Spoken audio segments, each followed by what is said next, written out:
It's a pleasure to be here with you guys again. You may not remember that I was here last year because I was the I was the guy sitting between. It was unforgettable. He's going to cut me off. They told me it was going to be easier than Bornstein and Hill. It looks like it's going to be worse. Didn't get a word in edgewise last year. It seems I won't this year, but that's all right. There's much we all want to hear from Bob Bowman. Yeah.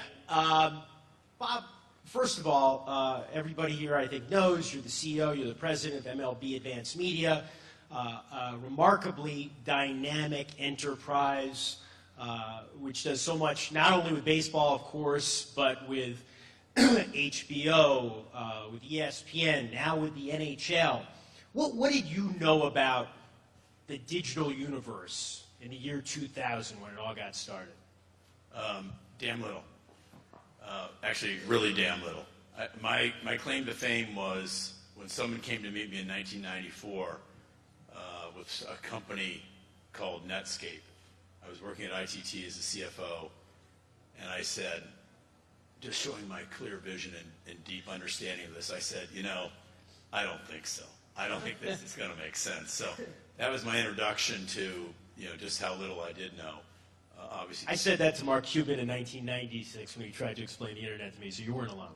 No, I wasn't alone, and that's what makes for fun times. Somebody buys, somebody sells. But since then, I actually took an interest in it, and it's hard not to be interested in it. At its core, it's a communication system, and that's what makes it fun. All we're trying to do is communicate. I don't understand a tenth or even 100th of how it all works. That's why you hire really smart people who can tell you how it works. But the fun of it is, just forgetting all the work that goes into the back end is just watching a user use his or her device like you have in your lap there, and being captivated and enthralled by whatever content he or she may be enjoying. Hopefully sports and entertainment, but occasionally real work too. But it's just, you can't take your eye off the fascination and the ease and enjoyment they get out of having that right there in their fingertips. I've heard you say, perhaps with some degree of false modesty, that you're no great genius. There are a lot of things here that happened that were the result of good fortune, great luck. But what were the decisions that were made along the way, particularly at the beginning, that allowed MLB Advanced Media to flourish when it might otherwise not have? I think that's an accurate description. I would say really great luck and really fortuitous timing. We had a commissioner who was ahead of the game in trying to sort of centralize digital media, whatever that was, back in 2000. So I'd be remiss if I didn't say it really was fortuitous timing and good luck. But in terms of the sort of bets that we made a bet on video. When broadband, as we all may remember in 2002, 2003, there were charts showing how bad our broadband was in this country. Broadband will never flourish the way it does in Korea. The connectivity is a real problem. But we still bet on video in the early 2000s, and the product was pretty bad, but it got good as technology got better. And the other bet we really made that was non-trivial was mobile.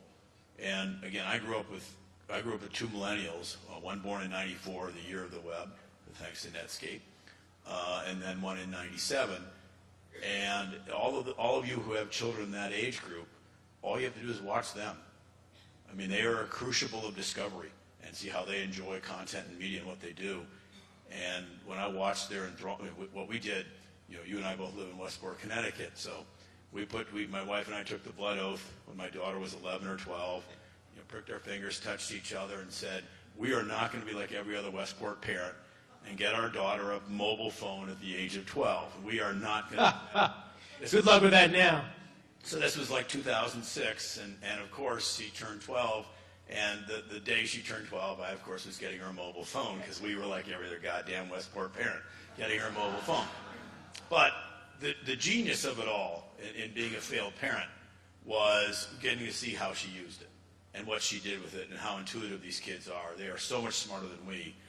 This generation of millennials, that we have a lot of them working at BAM, they are such a great generation. I know they get maligned, but they are such a great generation of dedicated, enthusiastic, intuitive people. It's just fun to watch them use this stuff. And all you have to do is watch it and say, we want to do that. Well, what about, at the beginning, the organizational structural decisions that allowed you to operate independently? How important was it to be a separate entity? Well, before the word disruptor became used, before the word over the top became used, a phrase, I guess, that's what we were. We were a disruptor. And the Commissioner Bud Selig and now his great successor, Rob Manfred, fully understand that every now and then, and hopefully it's only every now and then, we're going to poke the bear, or we're going to try to do something that might be a little off the path. And within reason, professionally, never personally, that's our job. And we were given a chance to be separate. We had to make money on our own, and we given a chance to make our own mistakes, which we made plenty of and still do all the time. And I think that showed real courage and foresight on both commissioners and the owners to say, you know what, we'll put them over there. They don't report to baseball, they report to owners, and we'll let them see how they can survive. And I think as you look at the other media companies, the more traditional media companies that are now so smart and have caught up in so many ways, I think they started by having it be a division of this or division of that. But as they've gone on, most of these media companies have separated it and put that person, given him or her a seat at the table. And I think that's what's led to a lot of their success that they've enjoyed the last decade.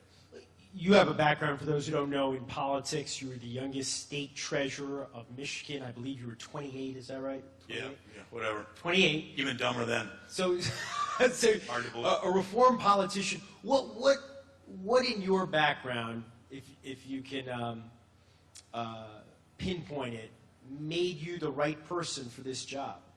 I think if you got 30 owners, I think they'd debate that right now. I think they'd say, well, we're not so sure. Look, I think almost anyone, I don't think there's anything unique in my background.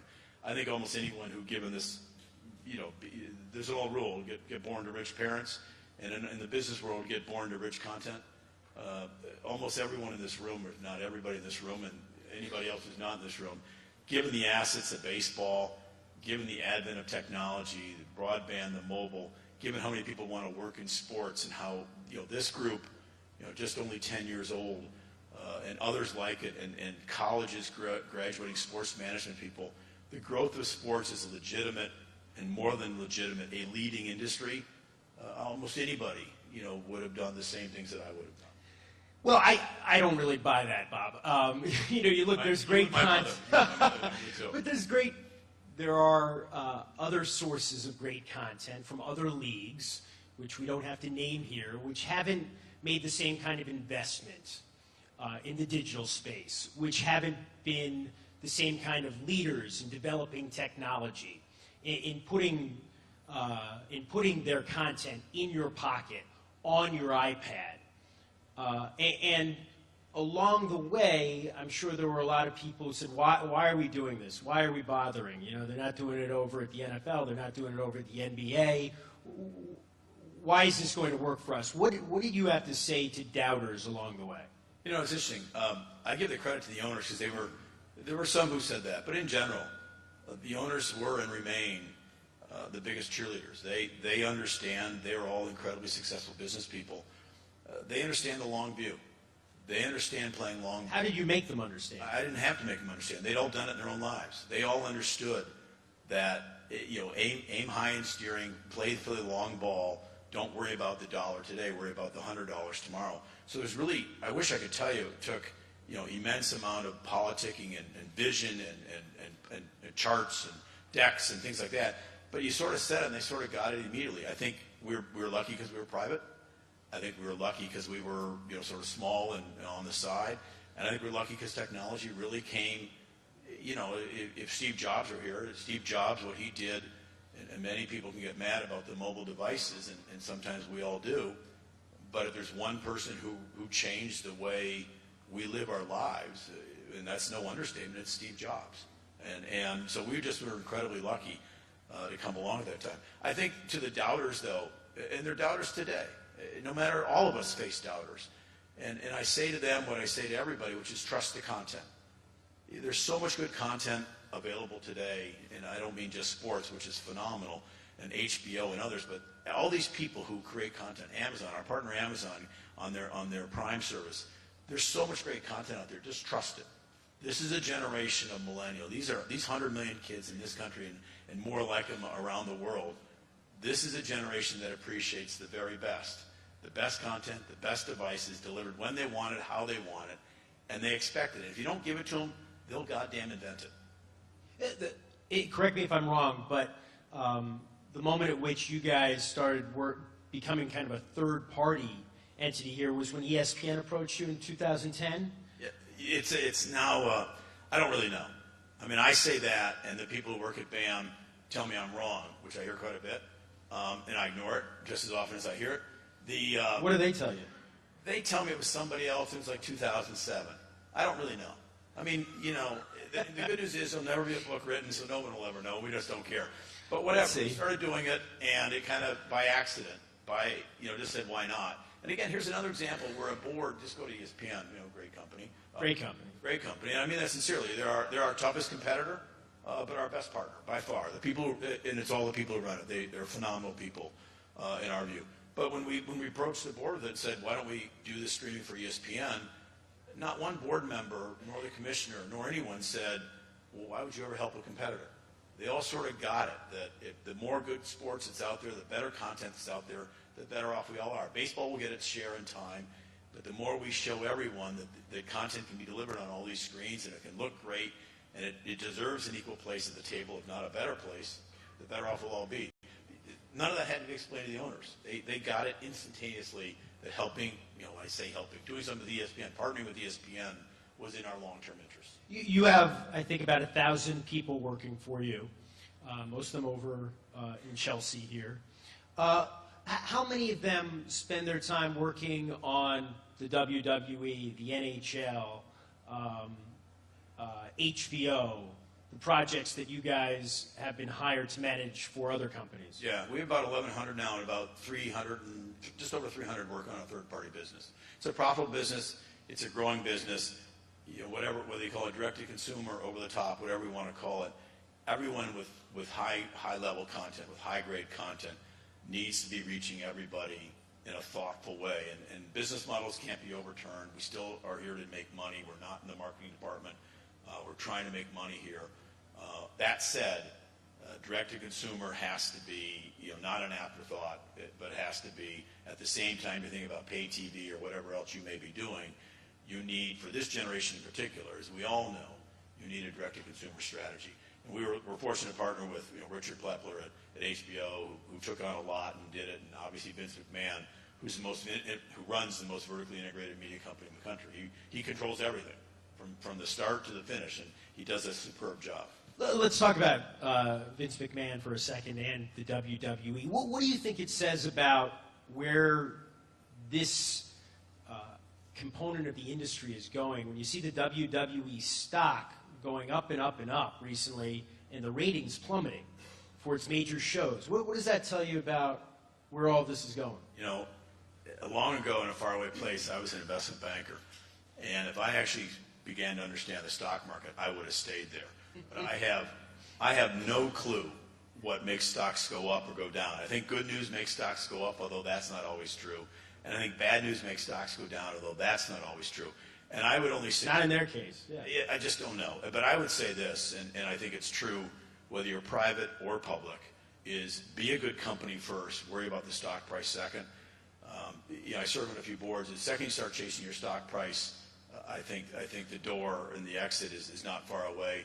Run the company. That's what, our little company, the fact that we're private, the fact that we could not, while we had budgets and we expected to hit them, we had a chance to explain things to 30 people instead of shareholders or analysts. And I think it's a real advantage to being private is that you can aim long. And I think that's why most companies in our space start private and then tiptoe into the great world of IPO land. I'm not a business reporter. I'm sure I'm going to betray my ignorance here, but there was a lot of talk that there would be a venture into IPO land for MLB Advanced Media last year. That didn't happen. A different decision was made. What is the status of the effort to spin off MLBAM? Well, we're not going to spin off. We have two companies, sort of the MLB, which runs the rights for baseball, MLB.com. I told you I'd betray my ignorance. I doubt that. And then BAM Tech, as we call it, because we're pretty clever, so we call it BAM Tech. I mean, that's a genius name, right? I mean, I like it. the millions and millions of dollars spent on marketing to figure out BAM Tech. Anyway, BAM Tech is the sort of the third-party service provider, and I think that our view and Commissioner's view is that this could better grow. As strategic as it is to help us stream baseball, it's not necessarily strategic to baseball in the long run. So to help it grow, particularly on a global stage, we probably need partners. We do okay, maybe a B, maybe a gentleman's or a gentlelady's B in college. But if we want to be an A player, we need to have a more global presence. We've been very lucky with our partners. They've made us so much better. You know, again, HBO, WWE, and hopefully now the NHL, which launches next month. But in order to grow at the right rate, we think we need outside people, brains and money, but brains first. How did the NHL deal happen? I mean, in some ways it's counterintuitive. You know, some people would say hockey competes against baseball. Sharing all of these technologies, all of these strategies wouldn't be the right way to go. Well, how was that partnership affected? Well, first of all, sort of the courage and trust of two commissioners, you know, our commissioner and Commissioner Bettman, to actually say we can be partners, that it can happen. If you think about it, is it really so different than that we're running, that a technology company's running the back end and partnering with NHL, than both of us selling our content to ESPN? I mean, if you go to ESPN, you see well, you literally don't, but just humor me here. You see a hockey game at 8 o'clock. Have in the past. You have in the past, and hopefully you will in the future. You see a hockey game at 8 o'clock and a baseball game at 11 o'clock. Is that really so different that ESPN's a sort of an aggregator versus a technology company? I don't think that's much of a reach. I think it's viewed as a reach today, but I think over time it won't be viewed as such. And I think, you know, Commissioner Bettman deserves a lot of credit. We paid him, paid him good money, so he didn't exactly. It's not all faith and trust. He did take something to the bank, but I think he showed a lot of courage to allow it to happen. But I think you're going to see more of it. The hidebound notion that we can't work with other leagues or other sports or other entertainment, I don't know, that may be dated. How would you compare the way people are consuming your products that are available to them on mobile devices, on their computers, on their desktops, to the way they were consuming it 5 years ago? How has it evolved in just the last half decade? Every speaker here is going to say the same thing, and every analyst, it's all about mobile. I mean, for our content now, we're 75% mobile. You know, we're a daily game, and so that may make us different, certainly different than the NFL, where people are home and it's on the weekend. But for us, we play daily, and people live their lives daily. So we're a lot like their lives. You know, we live on a mobile phone. All of us know it's not just millennials. Everybody does. Everybody, even my age, we live on our phone. That is our center point of our communication strategy, our own internal communication strategy. And that is so it is with baseball. 75% of our content now is consumed off a mobile device. And that will ultimately get to about 85, 90, and it'll stop there because people still go to work and will still log in. It'll look like it's a desktop, even though, you know, desktops don't really exist anymore. So I think that's where it will go, and I think that's where we'll all end up. I mean, this generation, you know, they all, you know, laptops as big a device as they're ever going to use. Ever going to use. The laptop's the biggest one. And now, you know, Apple's new product, you know, has come out, and who knows what that line will blur. Obviously, you know, there's so much uncertainty. Nobody can see into the future. Nobody would have expected to be where we are now 10 years ago. But when you think about 5 years from now, you say you want to get it up to 90%. But what is that going to look like? When you open your phone and you want to check out your Major League Baseball highlights or you want to watch a game, how is that experience going to be facilitated in the next few years? Yeah, I'm not sure you're going to, you know, quote, open your phone. I think that the way all of us who have updates, particularly those of us in competitive sports, I think the phone will tell you what the score is without you opening your phone. I think that the notion you'll be able to do 2 or 3, you'll be able to be talking to somebody, or, you know, the off chance you're actually using your phone for a voice conversation. You're more likely you'll be texting someone or even in some worlds emailing them. And I think the phone will tell you notifications the way they work today. It's a little clumsy. It works. But I think it'll be a lot smoother, and I think you're just going to get a little color, a little dot, a little something on your phone that will tell you what you need to know, which is your favorite team just went ahead. You won't see anything, and if you want to hit it, you'll hit it, and you'll go find out. But I think the ability for us to get several inputs at the same time. It's not just millennials who can do this. Even people our age can see three things and sort of let them all register at the same time. We do drive a car, and that's a lot of things moving at the same time. I mean, and of course, in Westport, as you know, the rule is you're not allowed to drive a car without the phone in your ear. No. That is the local law there. And you're not allowed to, actually turn when it's your turn. Well, what are you How long do you think we'd spend? I get very frustrated. Right. I'm a city driver. But, what are you going to do, as people have these expectations? And how much time do you spend worrying about the capacity of our cell systems, of our broadband networks? When you see like there might be a merger between two of the major carriers that might diminish the service capacity for people. How much do you spend any time worrying about that stuff, or is that something because you can't immediately affect it, you don't bother to trouble yourself with? It's interesting. Well, first of all, I could worry about it, but I'm not going to change. I'm not smart enough to figure out how to change it. But I think it's interesting because for the first time, I think we are starting to worry about capacity. Everyone is streaming, and you look at the percentage of the share of the market that Netflix takes on a nightly basis. Bully for them. Reed Hastings has done a phenomenal job, and more power to him. But there's a lot of people catching up fast, and we're just a very small player. But there's a lot of other big players that are coming up, and so I think the notion of talking about capacity and what we do and how we deliver this, and frankly, even is broadband the long-term winner? I don't know if broadband's the long-term winner here, and by long-term, I mean 5 or 10 years, the time horizon you're talking about. I'm not smart to say what is, but the notion that we're going to be limited by capacity is an anathema to all of us. We really haven't been limited. But that day, absent technology changes, that day could come within the next 5 years in terms of being able to deliver everything we want to deliver, particularly on prime time, particularly at night. And by that I mean, particularly at night and during the week. But I trust technology. Every time we think we've hit a small incline or even a steeper hill, something comes along and does it. A lot of it's been on the front end, devices for people, the well-done client-side technology. I think we need more on the back end. We've sort of been building the same way. But I have a lot of faith in people a lot smarter than I in terms of their ability to figure out something. And here's one thing I'm going to invent, just so you know. So if somebody else is doing it, share it with me. I don't get why Wi-Fi can't charge my devices. I just don't get it. If I'm getting a signal to a device, you're talking to the wrong guy. I don't get anything. Why can't it charge my device? Why do I need to plug my damn device in? And then some people say, oh no, you can just set it on a pad. I said, dude, the pad's plugged in. Why do I need to get my current through a plug? Yeah, I think, I understand. I recently had this conversation because I wanted, wireless power to my desktop, so I didn't have to drill a hole through my roof and all that. And we're not anywhere close to that. You and I are the wrong people to have this. I definitely. Next group, let's answer that question because you'll be a lot smarter than the two of us. So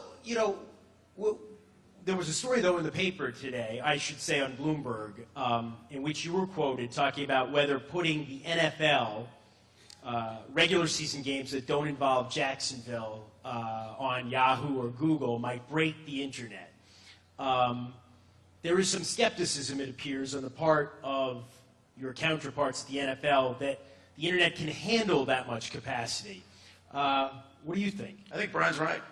I mean, I don't think we need to help Brian get more bidders to the door for his Thursday night package, so let's just stop talking about the NFL. I mean, he's got plenty of bidders. He doesn't need any help. Well, this might diminish the bidders, according to this story, if they can't actually put the game on Yahoo or Google or Apple. Let me assure you, there is no one at Apple or Amazon or Google who's listening to my answer. I can answer your question. Okay. Nobody all right. is going to say, oh, wait a minute, Bob Bowman said this. Not a chance that's going to happen. I mean, the simple fact is, the Jacksonville thing didn't really matter. No one really watched it a very long time. It was on home pages, so the concurrent number is really not 3 million, right? I mean, 3 million was the most. Mark me down as a skeptic. I'm from Missouri on that.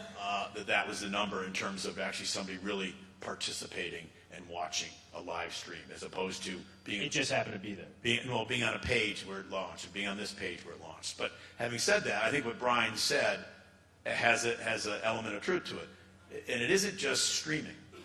The streaming sort of may be the easiest thing to do. If you have any kinds of commerce activities, registration, God forbid you have to pay for it, some sort of ad serving, that you want to track. All these other ancillary businesses that you do, that's going to be much tougher to serve those in any kind of capacity than just doing a live stream. Live stream is, he's right, I think it's going to be really tough. But anything else, you're going to do 10, 15 million concurrents consistently for 3 hours, those systems are really going to get taxed. So having said that, I think that goes back to your earlier question, Jeremy, which is, I think the good news about this, and there's very little good news in talking about rights for the NFL, to be candid, but the good news in this is it's part of our conversation now where we're actually talking about that. That a game that would draw 10 million concurrent viewers is not, not in Peter Pan land. It actually could happen.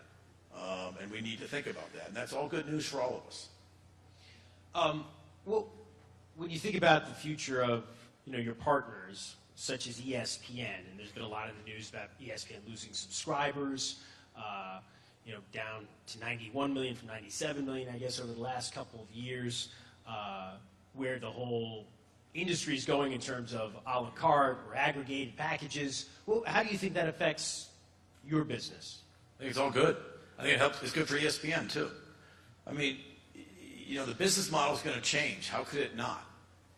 Radio gave way to TV, which gave way to cable, which is now being a partner with direct-to-consumer or broadband, whatever you want to call it, over the top. And by the way, some people still have terrestrial radio.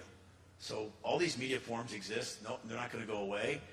But if you're ESPN, or if you're Major League Baseball, or the NFL, or NBA, or HBO, or WWE, or any content creator, Amazon, any content creator in the world, and we said, we're going to make a trade.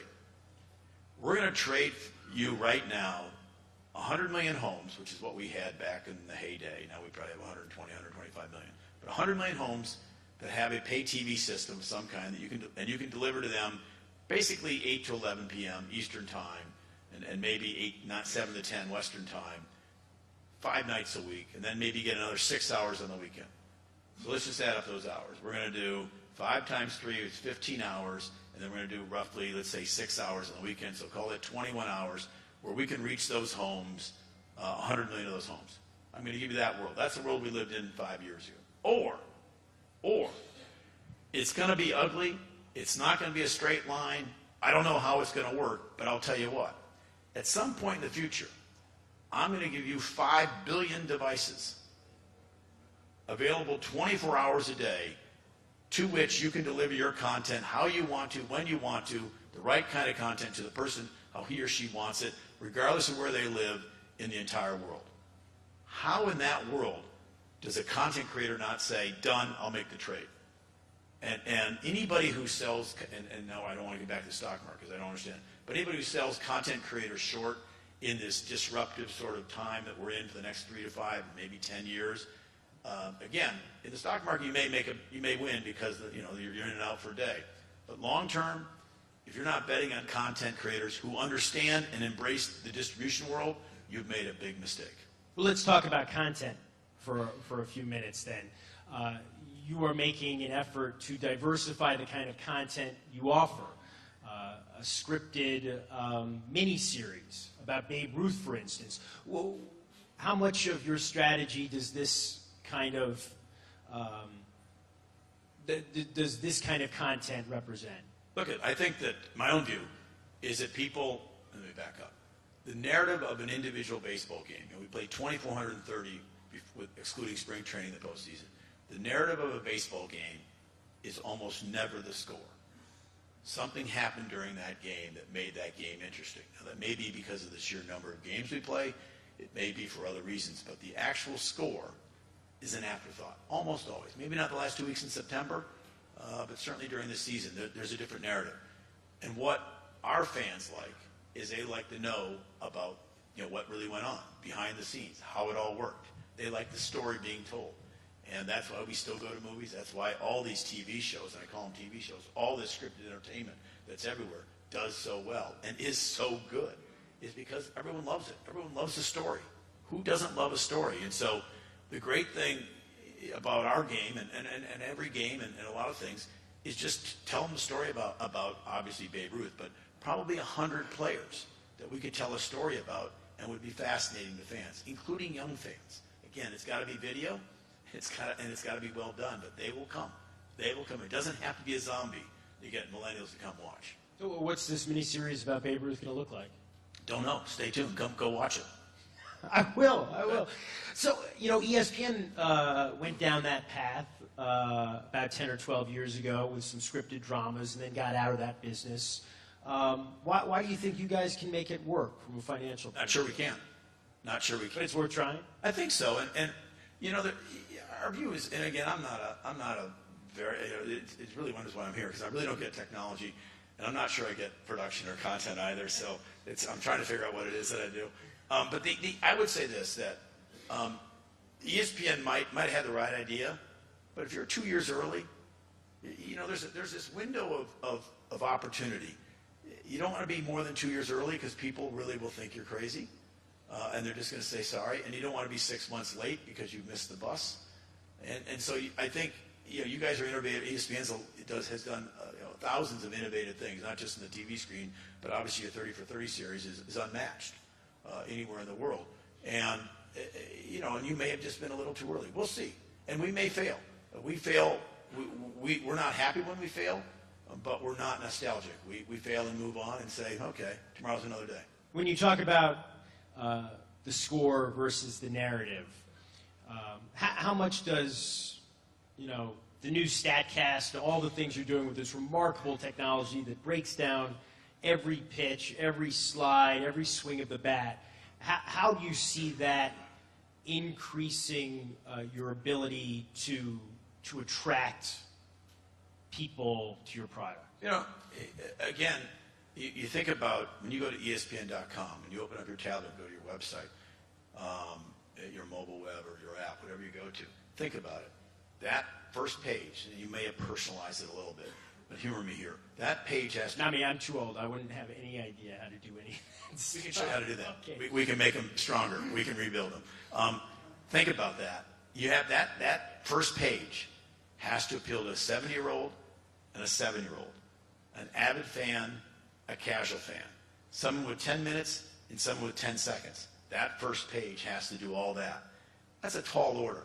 That's really a tall order. So if you think about what StatCast is or what other things are, what we're trying to do is say we have different fans out there. It may be age, it may be avidity, it may be geographic location, it may be, frankly, how much time do they have right now? If they've got 15 seconds, they may just want to score or some stats. They may not want to watch any video.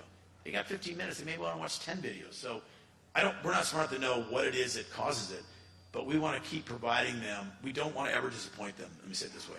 That technology has not given them a great option to spend 10 minutes in breaking something down. How well it integrates into broadcast time will tell, but I've been watching baseball games for 50 years now, and it's sort of the same.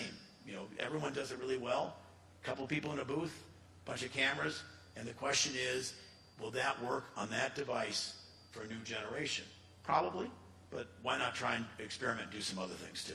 Do you think the technology, though, that you're making available not only to fans but to teams themselves will fundamentally change the way that people appreciate the game and evaluate players?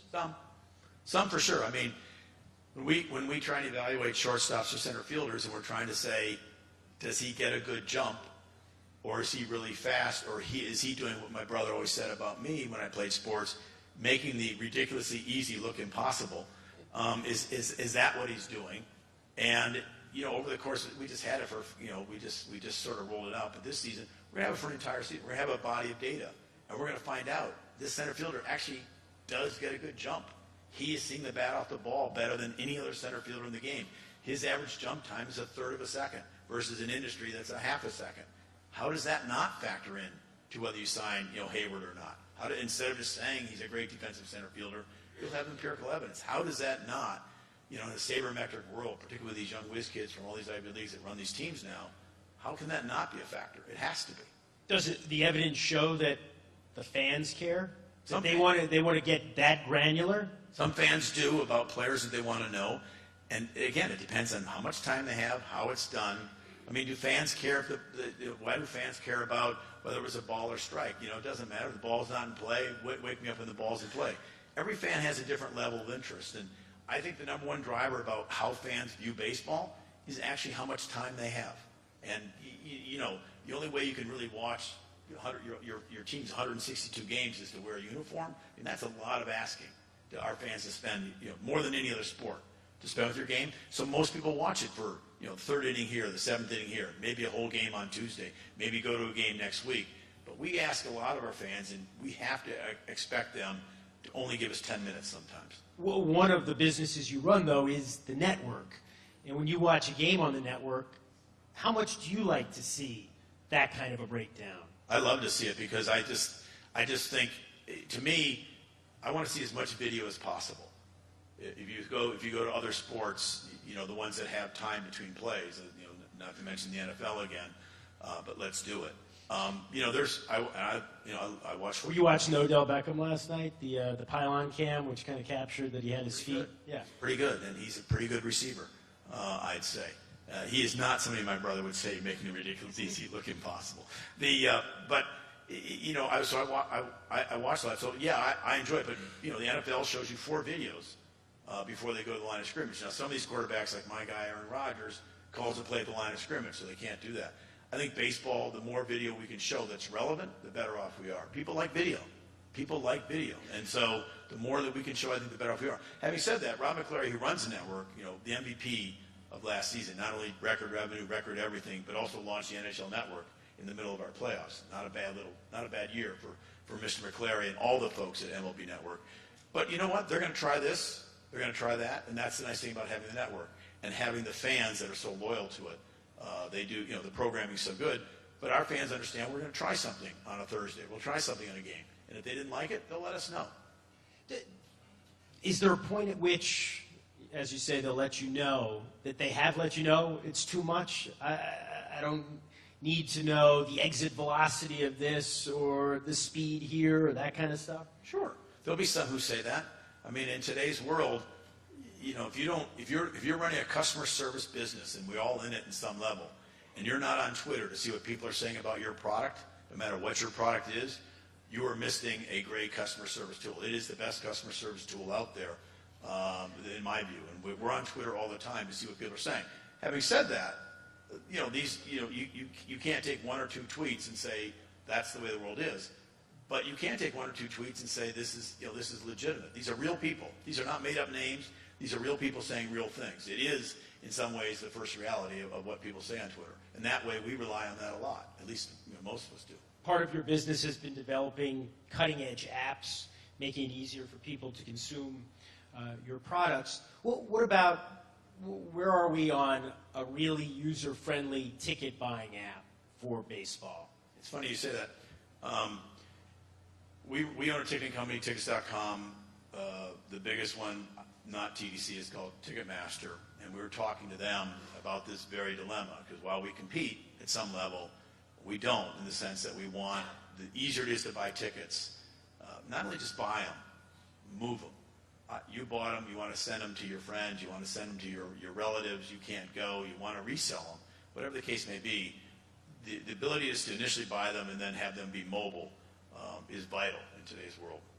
And the apps, as you say, are not there yet. We've been working on one for 2 years that we're launching with our clubs called a customer engagement platform. It's all about the fan. You're talking about 75 million people. I've heard you say this, you know, be something different if it were 20 million a year or something like that. But 75 million people a year are going through those turnstiles. You have to have a better system. We want everyone to be on their phone because that's where they live their life. The phone has the least fraud of anything because no one ever loses their phone, right? You might lose your wallet, you might misplace a purse, but you lose your phone, people get really scared really fast, and they shut it down, things like that. So that's what we're trying to do, and we're going to launch it with our teams. We launched it in beta with our teams, 6 teams last year. We're going to launch it with 25 teams this year, and we'll see. But it will be your app. It'll keep your cash, your loyalty, your tickets, everything about your relationship with that team, including tickets. And one key element to your point, insightful question, is it has to be great for tickets. Where they are, how they do, what the seats look like, everything you'd ever want to know. Hit a button, I want a memorial ticket. I know I've got a digital ticket, but I want to get a real ticket too, because I'm taking my son or daughter to his or her first game. Whatever it may be, you have to have those features to it. So we'll see.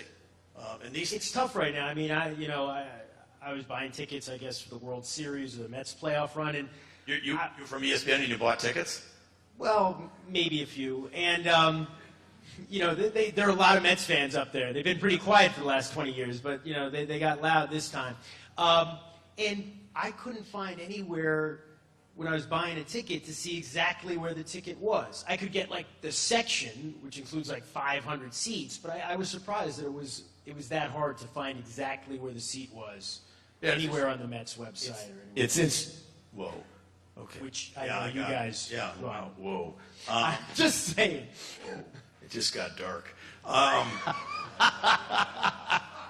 Speaking of, you know, so I've got a few things I'd like to mention about the ESPN website. All right. I'm not the boss.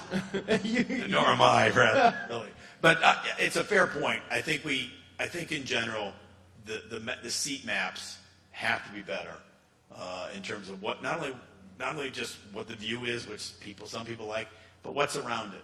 What really your seat looks like. And I think bathroom access. Yes. You know, how far away some of us. Yeah.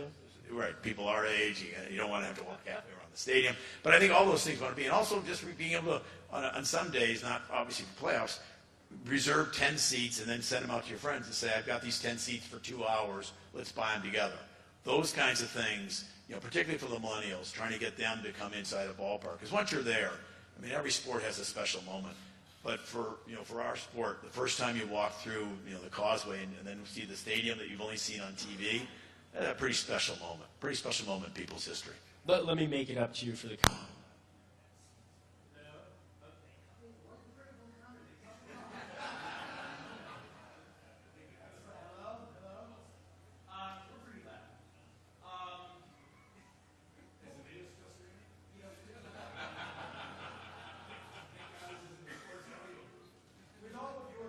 Terrific savvy about this stuff, spends a lot of time, as you said, on your devices. What are the apps that you admire? The people who are doing.